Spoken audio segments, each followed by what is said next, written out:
Hey guys, welcome back to another one of these segments of K Job's Views. Please ignore my extremely wrinkled shirt. I went to lay down after doing one of these videos, and then I was like, why am I laying down? I still have more books and movies to talk about, right? So here I am. As always, like, comment, subscribe, share, tell a friend to tell a friend about me, and let's get started. So this clip is going to be about, well, it's going to be two-part. The book that I'm going to talk about is Lady Sings the Blues. And then the movie I'm going to talk about is the United States versus Billie Holiday. Now, I must emphasize that Lady Sings the Blues is Billie Holiday's autobiography that she co-wrote with William Duffy way back in the day. The 1972 Diana Ross film Lady Sings the Blues, same name as the book, is based off that book. Now, United States versus Billie Holiday, although about the same singer, and although supposed to be a biographical account, she's dead. May she rest in peace. Although that's supposed to be a biographical account, it is not a sequel and or a remake to Lady Sings the Blues, which was supposed to be the film adaptation of the autobiography Lady Sings the Blues. All right, got that out the way, right? So let's get some light in this joint. All right, so Lady Sings the Blues, the autobiography originally published in 1956 when Billie Holiday was, of course, still with us. Anyone who's a Billie Holiday fan, you should have already read this book, quite honestly. And if you haven't, do yourself a favor and read this book. Billie Holiday's life, needless to say, was a hard life. She was her mother was like a kind of like I think they're called madams, but it was like a madam of a whorehouse. Actually, you know what? Her story reminds me of Richard Pryor in that sense. She kind of grew up in an area where it was just drugs and prostitutes, and was her family life as well. As a result, she kind of grew up chasing men to some extent, or kind of always being reliant on them while feeling like she didn't need them. And you can get that tone when you read her book. I read this book a few years ago, so you'll excuse me if some of the details aren't as clear as others. But you get that tone when you're reading the book that she definitely was one of these, she was very independent, but codependent at the same time, and I think it's clear that it's from childhood traumas, and she brings it up as much as possible in her autobiography.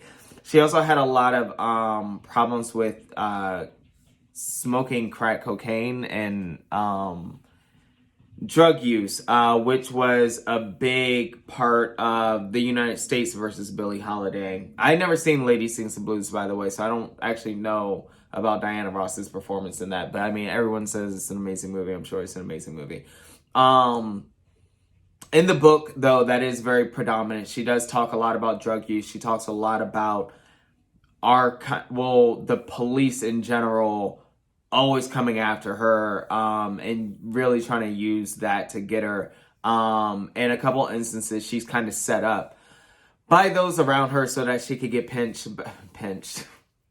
I love to just throw myself into these time frames, so that she could get arrested by the police, or the FBI, actually, more accurately. And she served time in this women's prison upstate, and it was also like a mental facility.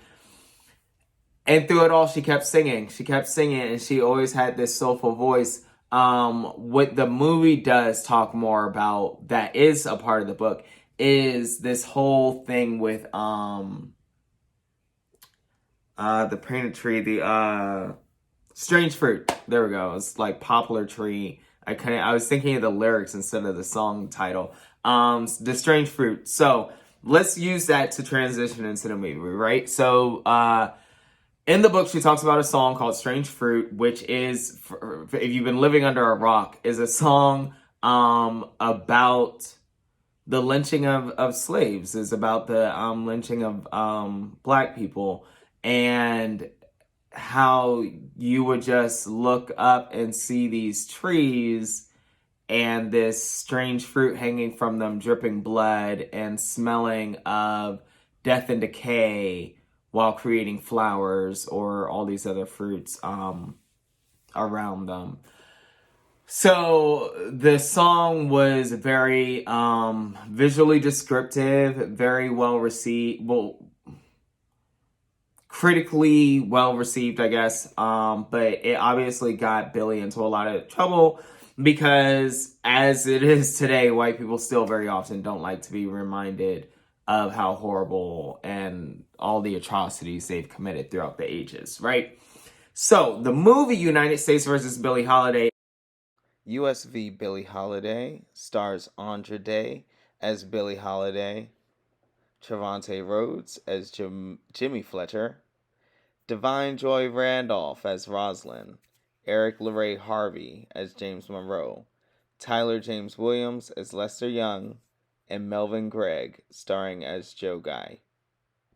So, the movie more so is about the FBI going after Billie Holiday. It kind of skips all the early part of her life, and it's more about the FBI trying to go after Billie Holiday because she keeps singing the damn Strange Fruit song, which the FBI is like, this gets black people riled up. You know, we don't want them hearing about the lynching.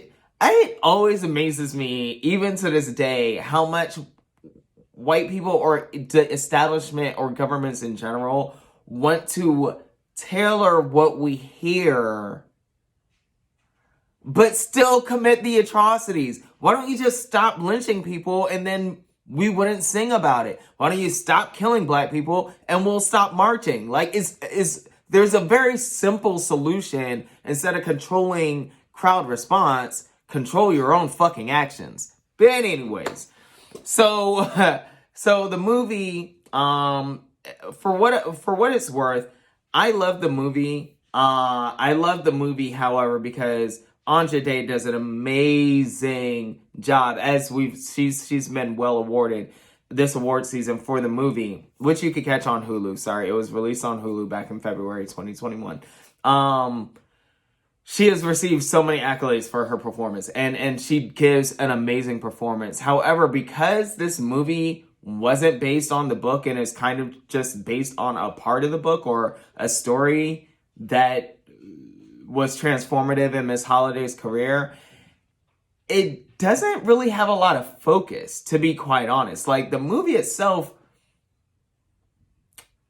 like, it covers a part of her life, but it doesn't, you're not really brought up to date to her history. You don't really get a lot of the after.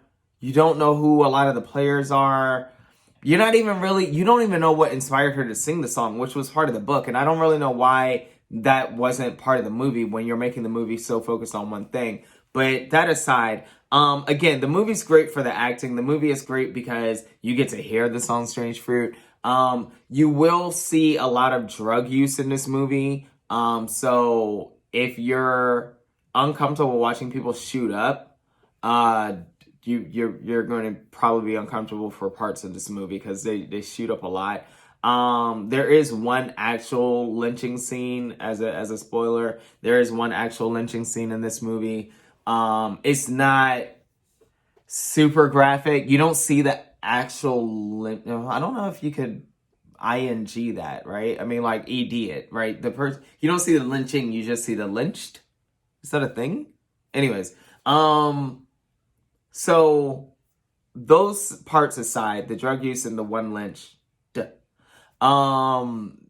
the movie's great. Like I said, it just kind of lacks focus in story line, I guess, because again, they didn't want to remake the old movie and it didn't follow the biography exactly. So, but it's really good. You get to see who they have playing Louis Armstrong.